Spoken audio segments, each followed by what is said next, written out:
Hello, everyone. Welcome to another episode of Movie Club, where today Mike and I are talking about. Should I say it in the English or the French? Ooh, ooh. How bad would you butcher the French is the Well, question. the French is just amateur. Like, The amateur. and Is the original the book reason French? I Is that would what it is? well, no, the reason I would say use the French is this not just a reference to Leon the Professional? I see. No, I thought this was a reference to this, like a '60s book. Is what I was. So, like, I would assume Land Professional was based off this, wouldn't you? Oh, potentially. Okay, let's see. Let's see. So we're here to talk about as AJ put it, the amateur. Right. We're here to talk about the amateur, which, correct me if I'm wrong. Let's see.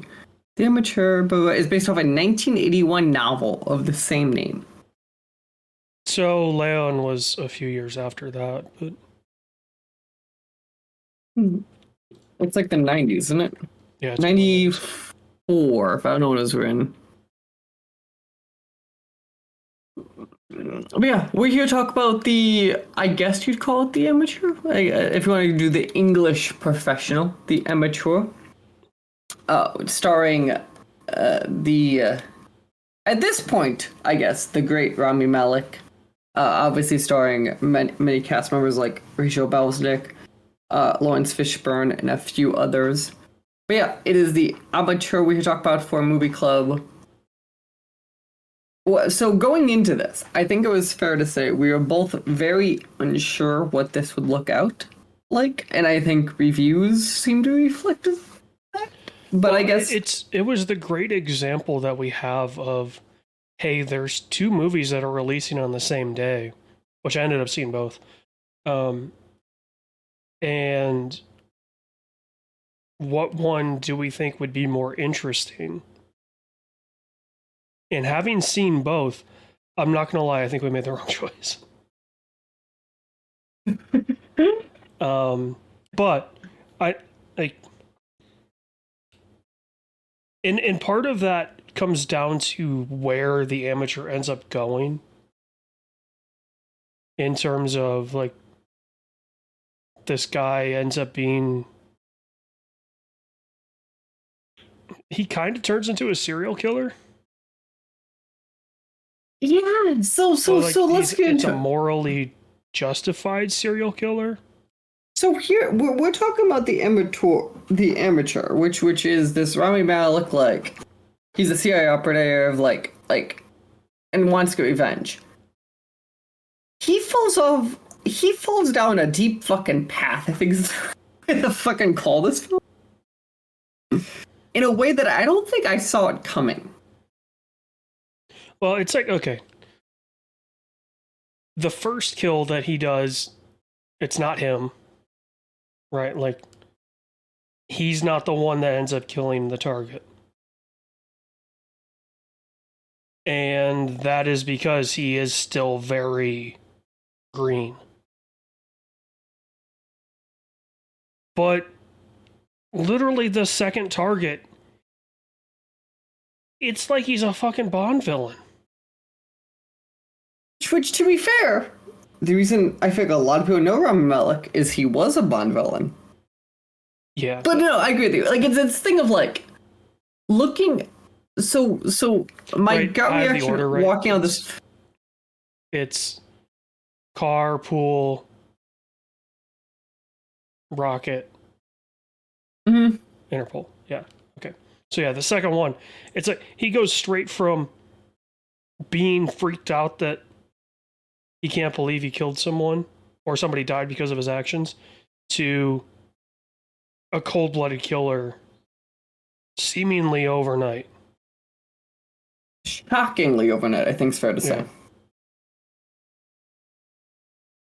Yeah. And that when I boil down what I think about this movie, that is the big sticking point for me, is the entire opening of this movie. It's being pitched that, hey, this guy's like a nerd. Mm-hmm. You know, there's no way he'd ever be able to do this. And Which is the pitch of this film. yeah. And then that first interaction, that comes to pass of like, he had a chance to shoot them and isn't able to pull the trigger. And then starts torturing the person and could have killed them there, but has the like heart to let them live. And then, and you know, the character ends up dying not long after that. But it's like, you go from him showing remorse to it's okay, it's in the trailer, right? Like, he drops a guy 60 some odd feet from a pool. That's it. That trailer is a good example of you being like, so let's just talk about start. So like trailers, I think we've both had venting about for a while of like, they're not always the best representation of movies. Yeah. The trailer piece of this trailer to being like, you're like, oh wow, his wife got killed, to he's fucking killing a guy and 20 seconds later seems pretty accurate to this fucking film. Yeah, he went from being, I want revenge, to the training montage, you know, clearly indicating that he's going to have to use his wits to kill people. Which, to clarify, I want to start with this. Start this as our context here. As a context of, hey, here's a fund, the brains of the CIA, which is what this guy conceptually is.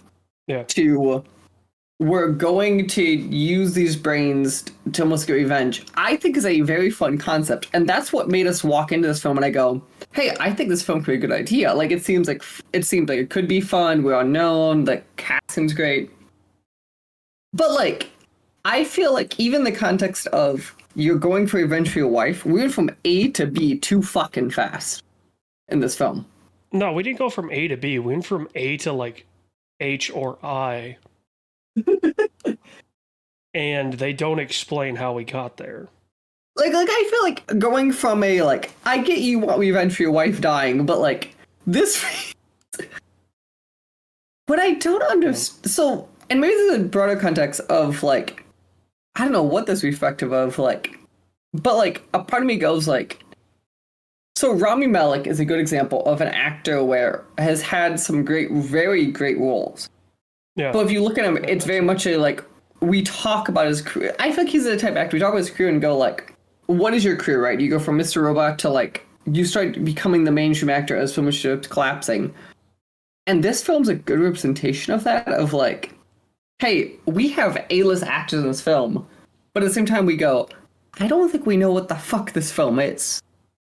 Yeah, I do think it was interesting to have him kind of reprise his Mr. Robot character in this. That's exactly where my head goes when I think of this. Like, okay, this is a movie based on a book written in the 80s. And then there's a show based on kind of the hacker culture of the early 90s that he happens to be the, you know, titular role of. And then they make this movie 10 years after that show ends. Mm-hmm. And he basically reprises the role, and down to the hallucinations. And I really did question, like, is this supposed to be a tie-in to Mr. Robot? Like, in a weird way? Because of it's that? way to that for Yeah, oh, it yeah. not to be that in a lot of It ways. is way too Mr. Robot to not. It makes you question. At the very least. Which, considering the places that show went, having a movie that where he basically reprises that character, I think does a disservice to the source material. Because if it were any other actor in the, the main role for The Amateur. I would probably go back and read the book because it seems like an interesting story, or it's an interesting concept. But I feel like I've already seen the backstory. Mm-hmm. Right? Like this movie does a great disservice to the author because of the casting. And I do wonder if once he was casted, if some of the film changed. That's an interesting one. Like it feel must a little have, more right? Mr. Robot. Like, how do you cast him in a role like this and not go like, we need to?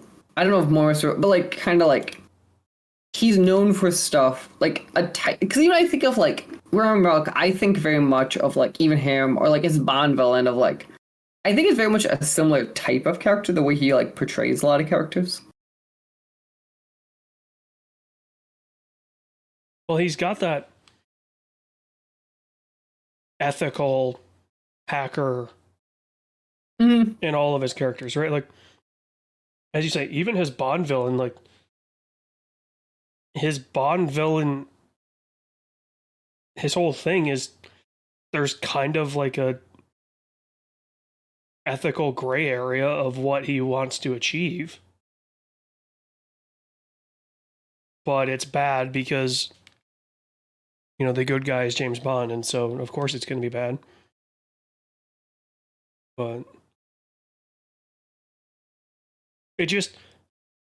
it makes me question, like, seeing The Amateur and having Tron Ares be a trailer before this really makes me wonder if we're getting a renaissance of these like ethical hacker, So that's an interesting. movies. Yeah. I think there's something interesting to say about there because obviously I think that last generation of ethical hacker goes from what late 90s to like early 2000s, which is the rise of the internet. It's gonna be really interesting, like if we get like a rise of AI, and then now we get a spawning of these films or TV shows or fiction. But I think there's a lot of truth to that though. Of like, I think we'd both agree that like the best of fiction or the best of films and all that stuff is like a reflection of your life. So it's interesting to see me if we start to get that. But at the same time, I don't know if in my gut I go, today's Hollywood can handle the transition the same. Well, like I feel like if I go like early 2000s or 90s or like this last rise what we're talking about here, like you almost saw Hollywood being also the forefront of technology at the same time. Like I think CG or there's a bunch of other things were like, now it's interesting when they're trying to tell these same stories because I don't feel like they're in the forefront the same they were. Well, I know if you kind of have a different gut.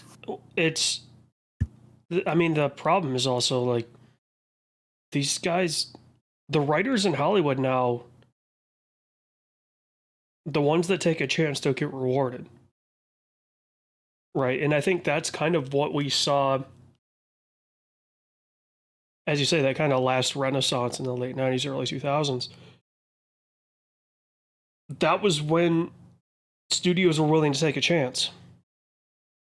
Right. And now studios aren't willing to take a chance, which makes me believe as soon as they cast Rami Malek, they went in and changed a bunch of stuff to make his character more Mr. Robot. Because it's like people would associate Rami Malek from that role. And part of me wishes they covered more with John Barenthal. Like what's the point of him? They set him up as being, a CIA op, and Rami Malek's character helps him with some computer stuff. I just felt like I wanted him to be more involved than what he ended up being. Yeah, I don't know if I think you're wrong. And they kind of set up like, oh, he's going to get involved again, and then just nothing. Hmm. You're like, okay, cool. How much did his screen time cost? Right? Like, how much did John Barenthal cost to shoot those 3 scenes? See, but you're gonna say this. Is John Berthel that expensive though? I think now. Really? Oh yeah. Like John Berthel is one of those actors to me where I go, I enjoy movies in it, but I go, you're not an A-lister. I guess this is kind of where my heart always goes when I see him. I mean, he's definitely up there. Like, if he's not A list, he is definitely a B plus list. Do you think so? Oh yeah. Yeah, he's definitely like, he's in that tier below. I guess the problem too, right, is like our Hollywood A list celebrities are the same ones from 30 years ago. Right? We haven't had that turnover that we normally would. Now, on the female side of it, it's almost too rapid of a change. And you know, you get somebody like Jenna Ortega who looked like she was going to be the next A-list starlet, and then what's the last thing she put out? Jenna Ortega? The sequel to Beetlejuice. Okay, in which she basically plays Wednesday, right? Like, yeah, no, that is accurate. That part is 100% accurate. So it's another situation, right, where you cast the person because of a character they previously played. John Barenthal is kind of that, where he's just kind of like the generic action dude. He gives me Statham vibes. Right, but just an American Statham, basically. And whereas Rami Malek gives me like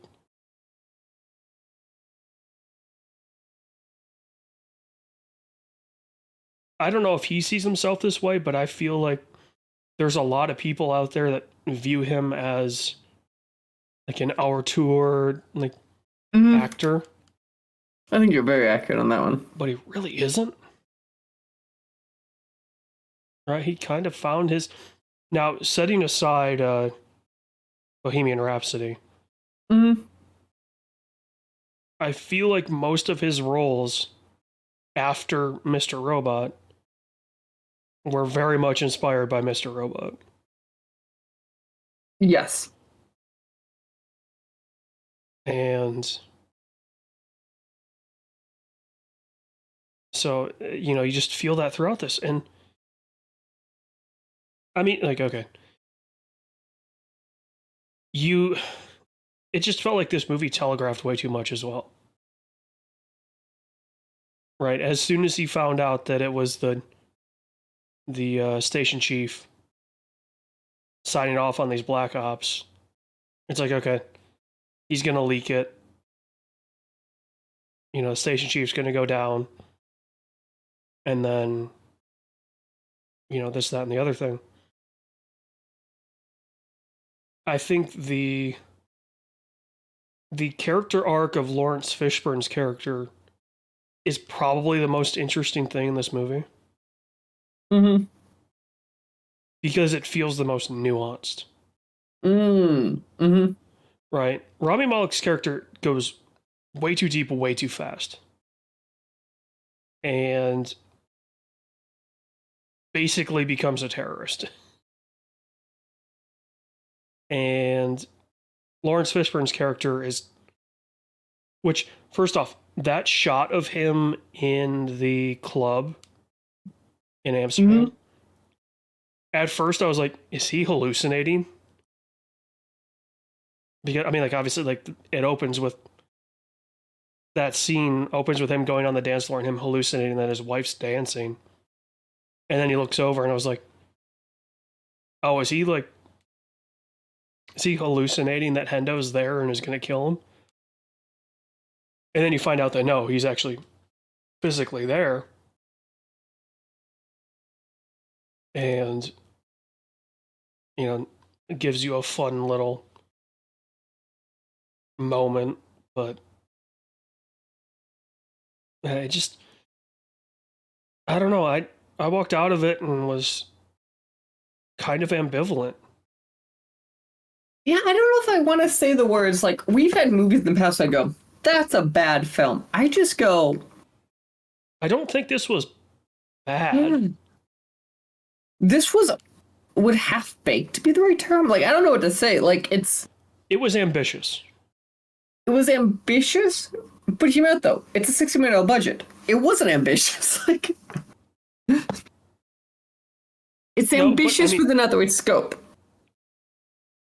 It starts off with, the plot really kicks off with, like, Rami Malek building this 3D rendering of his wife's murder. Mm-hmm. It's like, oh, he's going to get into some, like, kind of James Bond shit.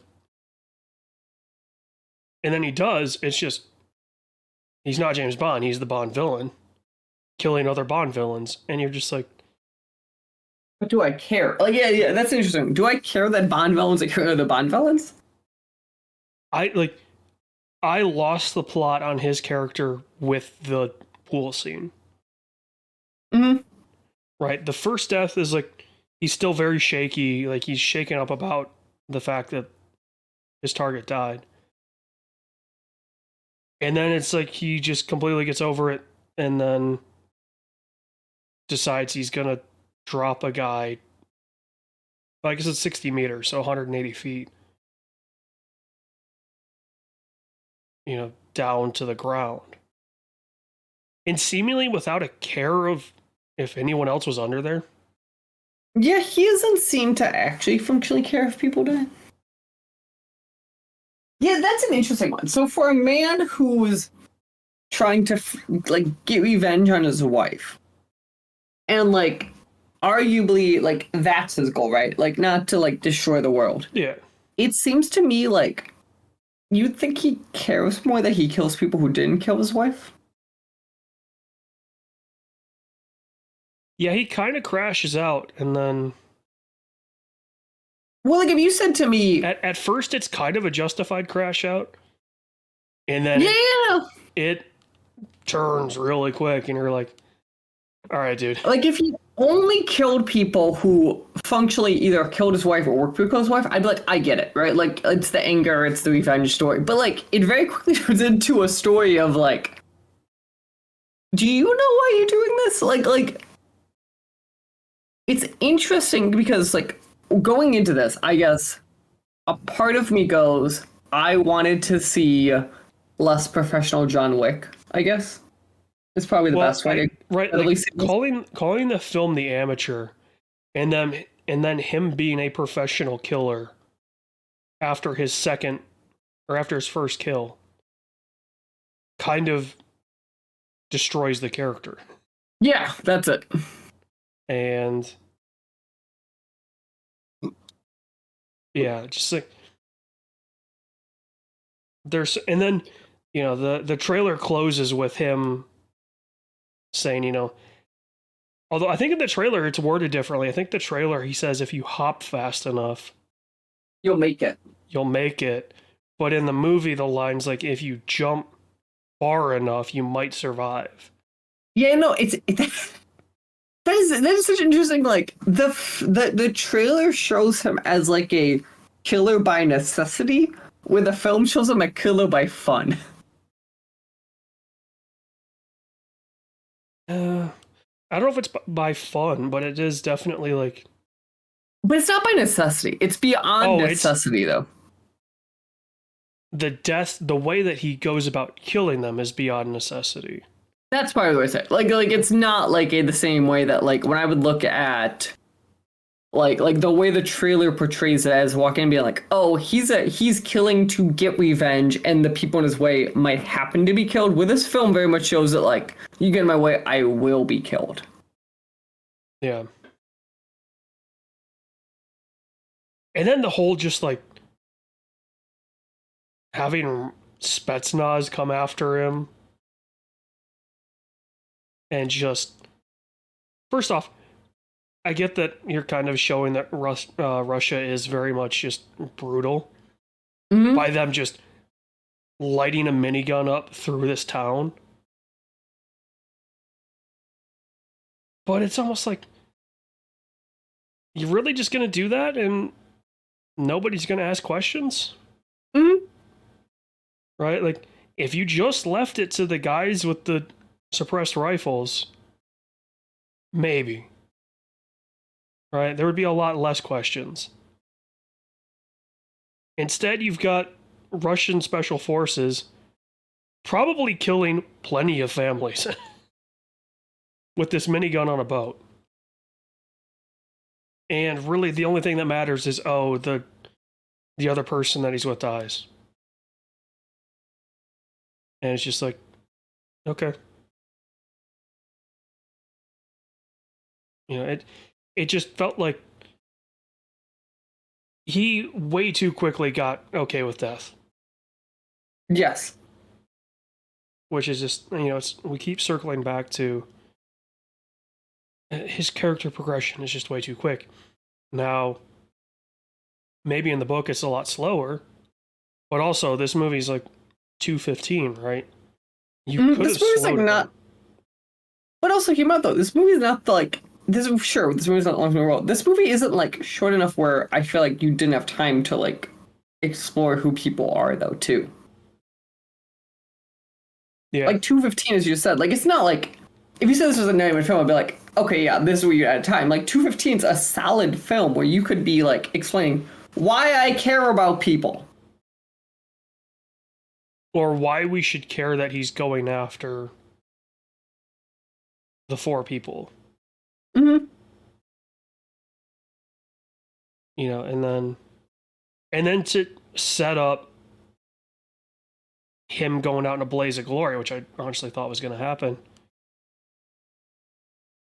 For it just to be like, oh, now he's going to call the cops. Like, dude, what? Why? Right? You've gone this far. You've killed in the neighborhood of probably 7 to 10 people Mm-hmm. by the time you reach this point. You're responsible for the death of another person. And you're clearly bloodthirsty. But then you were fine with seeing the hope run from this guy's eyes. You're like, that's all I needed to see. What? What? Is that a problem? The fuck? What? So. Also, I appreciate how this is probably the last film role where you could have Rachel Brosnahan in like a you get killed type role. Why'd you say that? Do you not think like it's interesting to me enough like so she's already on the cusp of like TV actress, right? For obviously you get someone like where she's Marvelous Miss Maisel, like cat like a winning actress. I do think to something said of like I'm not gonna say like Superman's Face of the World, but like I think she's very much like becoming like a bigger actress where like I'll be curious kind of like is this the last film where like oh she's in this like type film for her?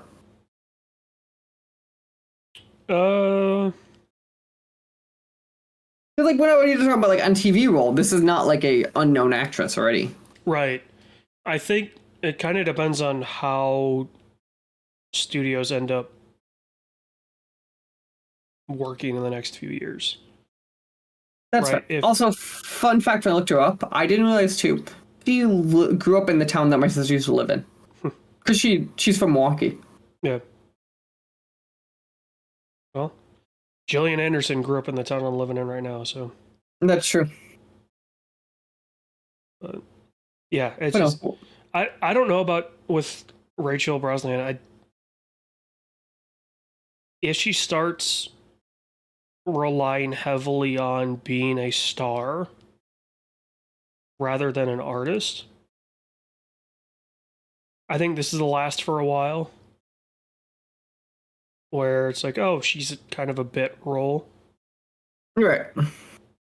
But like I do think, again, I'm not going to be trying to Superman's going to blow the world on fire, but I do think like a role like that though, like for her, could put her from like the TV A-lister to the film A-lister, for example.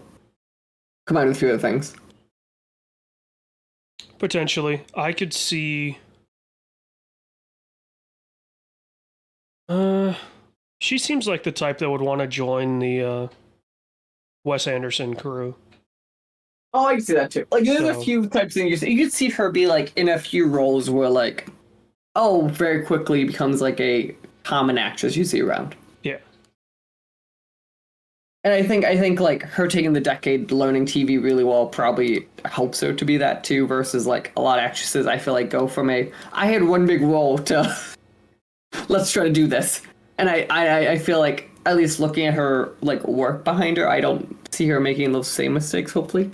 Yeah, it feels like her stardom isn't being pushed. Yeah, no, it feels like her stardom is a like it's really funny, but it's the last year when we had I kept hearing the joke of Sabrina Carpenter being the musician, whereas she's an overnight success, a decade in the making.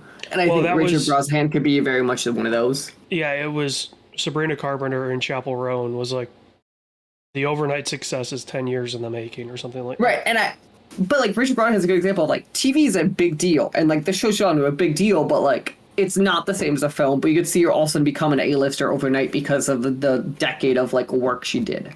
The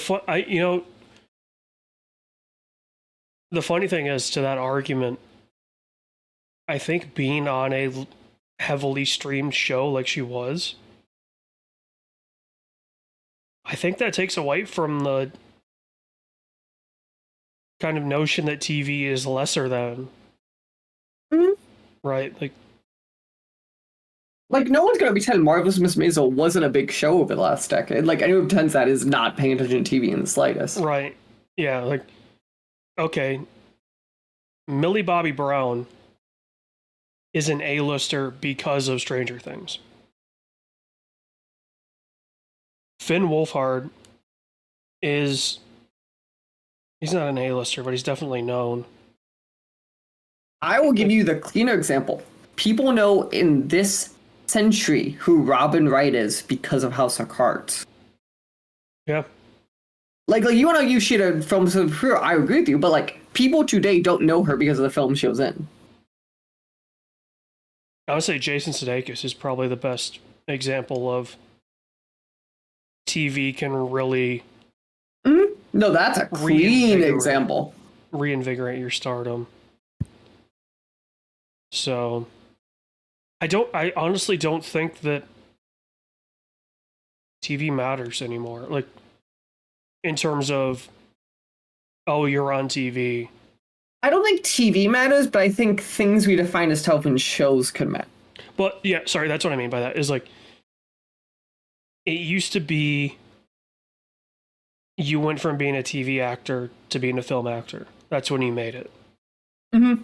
Now we're getting the inverse, where you're seeing film actors go to TV. Now, granted, it's usually prestige TV. Thinking of Pedro Pascal with Last of Us, only because Last of Us Season 2 is just starting. Also, just a side note, I didn't know that Jason Sudeikis' uncle was George Roint. Dude, that whole family's I did not really. I'm like, oh, what the fuck? Yeah. Oh yeah, that whole family is very famous. But just you're seeing all of these examples of actors and actresses that make their names in movies going to streamers or going to prestige TV and becoming bigger stars because of it. Because more people the obvious example, looking at right now in Severance, is a good example of that one. Like, Yeah. It's a Ben Stiller produced Adam Scott star, but like we act like it's a film when it comes out. Like for me, like the rating it's getting, all that stuff. I mean, shit. Look at so you got Severance. Look at Succession. Look at Billions. Look at Last of Us. Look at well, I already mentioned Last of Us, but you know, just go down the line of prestige TV that's come out in the past 4 years, and you're seeing people make the transition from film to television or whatever you want to call television. Yeah, right. Like whatever you want to call television today, but it is serialized products. Like yeah. How do you do? It's not television because it's mostly online. Is TV today all HBO miniseries? Is that what we're defining it as? But I mean, even like if you want to go to cable stuff, I mean, the Chicago series, right? Chicago Blue, Chicago Fire, all that stuff. NYPD Blue, I think that's still on. The 9/11 or 911. Sorry, not 9/11. Way different. Way different shows. I said it and I was like, that's wrong. let me correct that. But that show, like, you know, both iterations of it have people we would consider to be A-listers all over the place, and you're just like, we're getting a TV, whatever you want to define TV as, renaissance, because the studio system in Hollywood is failing. It is wild to watch this stuff actually fail. Yeah. I mean, let's not beat around the bush. The last time this happened, there's a reason when you watch Top Gun, it says a Gulf Western company. Mm-hmm. Right? Like oil got into it. And that was potentially the worst thing to happen for the cinema industry. But yeah, it's just, what is prestige anymore, right? Like, if you told me the cast of The Amateur on paper, you didn't tell me anything about the movie, you just told me the cast, I'd be like, oh, this is a big movie. Mm-hmm. This seems like a film that should be a bigger film. Yeah. And I mean, my theater was decently packed. It was a Friday night. The weather was okay. But like Friday nights in my town, more often than not, there's a hockey game, there's shows, there's stuff to do. And still the theater was pretty packed. I mean, obviously no movie's currently seeing the numbers that the Minecraft movie is seeing, but that's more because there's a meme around the Minecraft movie. Don't get me started on the amount of people I think should be jailed for the Minecraft movie reactions.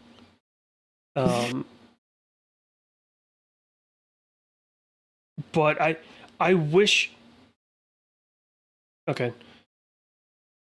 I wish the pacing of Warfare was used for The Amateur. Oh. And I wish the pacing from The Amateur was used for Warfare. Now, granted, that's not the easiest thing in the world to do because Warfare is based on a real thing. Like, yeah, it's a guy telling his story from Iraq. So the pacing is going to be a little more real, a little slower. But there's still ways to slow down though. Like like I go back to when we talk about like retelling of a story is, to me, the best example of like the way you tell a story that is not the way I would tell a story is Sully.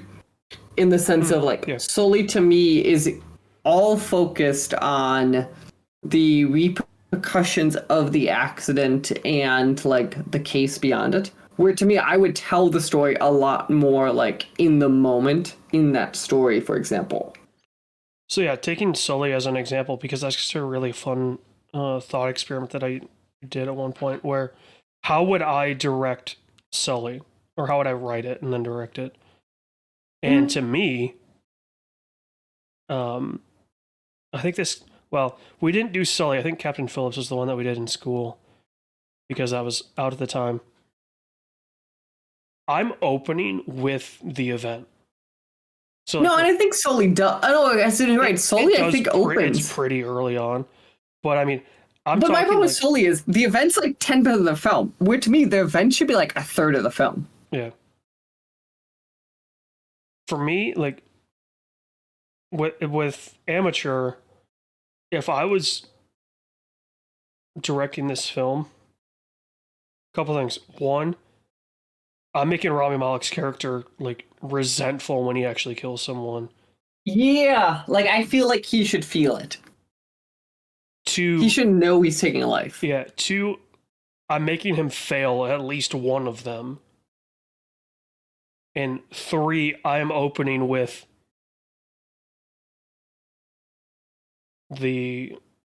I'm opening with a gunshot. Black screen, gunshot.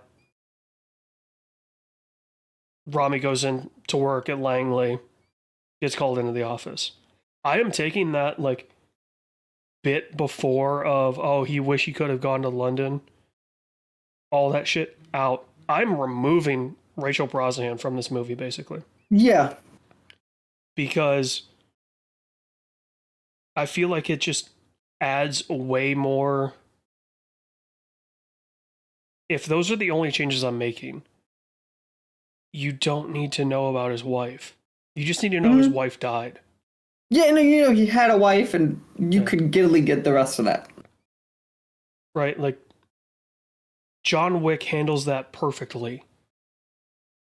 Where it's done and over pretty quick. And it's in the opening montage of that film when she dies. And I feel like you could have either that or you show the terrorists breaking into her conference. That's how you open. Like, you could have with being like A-list actress or B-list actress, you probably know, oh, fuck, what happened? Cut to her husband. Yeah, I know, I agree. Like, it's kind of like are you ready for a weird one? It reminds me of, like, when you get, what's a film? Like, I think of, what's the 18 film? No, Bad Times at El Royale. So it cuts to, like, Nick Offerman, and, like, it's like, do you know, doing a thing, you go, what the fuck's that? Like, to me, that's the good example of, like, Richard Brosnahan or, like, actress you probably know going, I care about this. Oh, fuck, they're dead. Like, that, to me, is very much hard right that's opening this film. So thinking about it, I would go Catherine Bigelow, Zero Dark 30 style, where you open with that, and it's like, the camera is all handheld. It's jittering around. She gets abducted. Obviously, it's PG-13, so you can't show her getting shot. But it cuts to black with the gunshot. And then it just picks up from him waking up and going to work. Getting the news or whatever, yeah. And then finding out. So, and then that way, it just like, it feels like it would have a little more impact. But yeah, I don't know. I just want to say though, I feel like we have been consistent on our films. We go, I'm not quite sure they could turn out being not good. I wish we would have done Warfare, because Warfare was so much more interesting. It's and I agree with you, like, looking after it, but, like, honestly, going into The Amateur and even walking into it, like, I generally did not know how this was going to be. Like, this is not a film where I go, oh, I knew we'd walk into a shitstorm. This is not Widows. Going in with only the trailers to go off of, The Amateur definitely looked like the right choice. Yeah, and it looked unknown. Like, that was the thing. I think we both walked in and being like, we're not sure, but neither of us walked in and being like, this is going to be a shitstorm. I don't think it is a shitstorm, to clarify. I just think The Amateur is a good example of a film where I go, oh, you tried to tame this too much. Like, I'm genuinely curious of, like, what was the director's vision versus the studio's vision? Do you think if it was R, it would have improved it.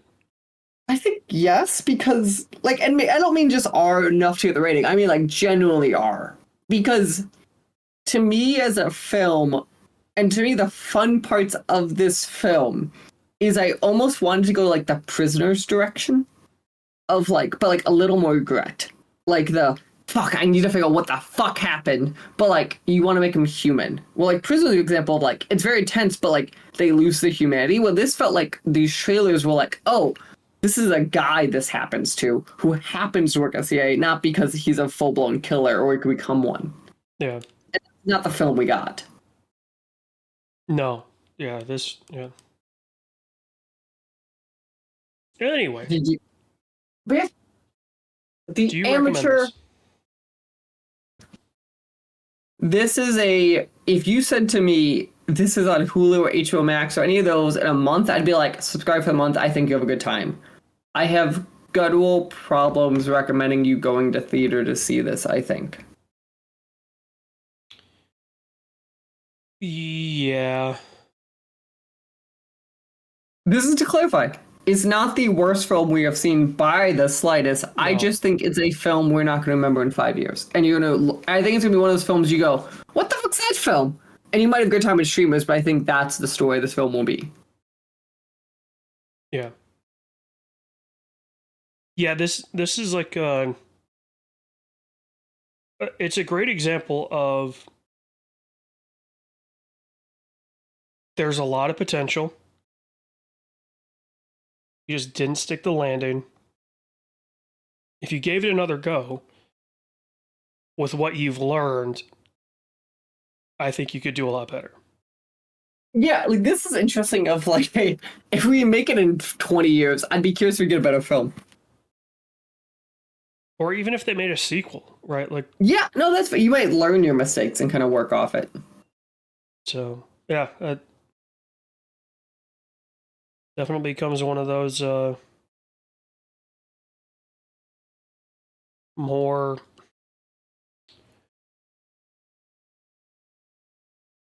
granted, I don't know how you do a sequel to this. Same. Yeah, it just feels like, honestly, it feels like in 5 years they could make a really cool miniseries based on in the rule of today's Hollywood, make a crappy movie and make a miniseries in 5 years, and I entirely agree with you. Yeah. So. And on that note, I think we'd both say, go check this out if it's free somewhere near you. If you happen to pay cheap, I think you'll have a good time. But otherwise, I would say our review seems to be amateur, fun film, not worth excessive money, but hopefully a film that a lot of the lessons are learned from, and one that maybe will get something similar to this in the future that saw this and went, I know what to and not to do, which is true of a lot of films. Oh, I definitely think whoever does something like this next, hopefully, will learn from the amateur and go, okay, we saw what the response both critically and box office was to this kind of style. And we can learn those lessons and take those and make a better movie. So. I agree. And on that note, we will see you guys next time. Remember, go check us out on our most Wednesday streams. Go check us out every Friday for Interview, SWW, or a movie club just like this. And we will see you guys next time with, I'm assuming SW, but we will see all of you guys soon. And as we would learn from this film, if your wife dies, at least don't get caught killing people. If your wife dies, apparently you get carte blanche to just start murdering people. Apparently. So, I mean, Mike's getting married, so hey. That's true. When in doubt, just remember, if you kills them, I might be around the corner.